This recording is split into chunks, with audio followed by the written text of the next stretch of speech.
Now to Nayela Aru. She's a policy strategist for the Democrat Party and joins us now from New York. Nayela, Trump, he's claimed victory as president. What's the feeling inside the Democrat camp at the moment? Disappointment.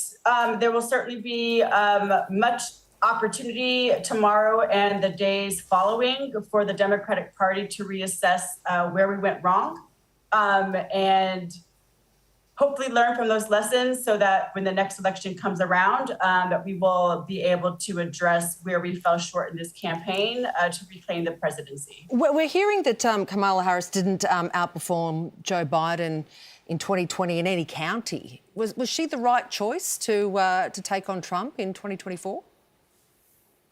Well, there's layers to this, right? So when Joe Biden made the decision not to run for re-election and Kamala Harris was catapulted to the top of the ticket given her role as vice president, her main challenge was to make sure that she would be able to maintain the electoral coalition that Biden had patched together, which is what essentially led to Trump's defeat in 2020. Clearly, that electoral coalition did not hold. And there'll be a lot of analysis as to why that is. I think primarily it comes down to issues with engagement with key demographics.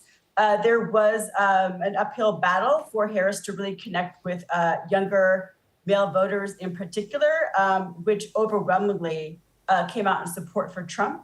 And there's also, in terms of campaign strategy and execution, clearly we had to turn out our voters and we fell short in the swing states that we needed to maintain the blue wall.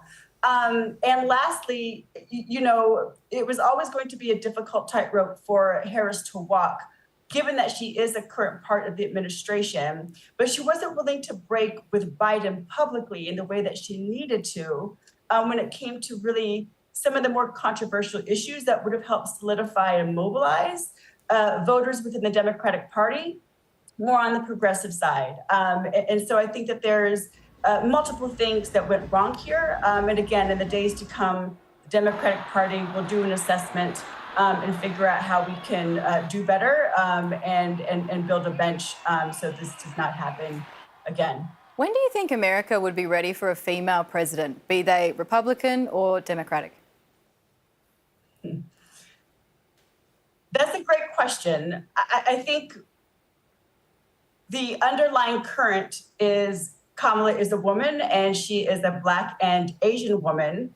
And so that is a different type of candidate than Biden is, right? Or Biden was back in 2020 as an older, white male.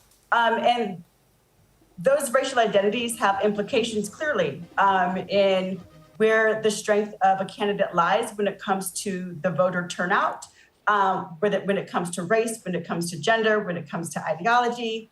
I hope that eventually the Democratic Party or the Republican Party truly is inclusive. And we do have some representation of women in the White House.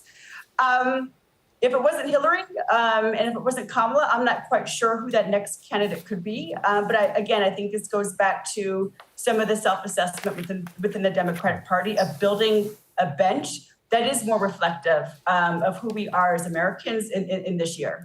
Nayela, I really appreciate you staying up until 4 a.m. in the morning in New York to talk to us. Thank you very much.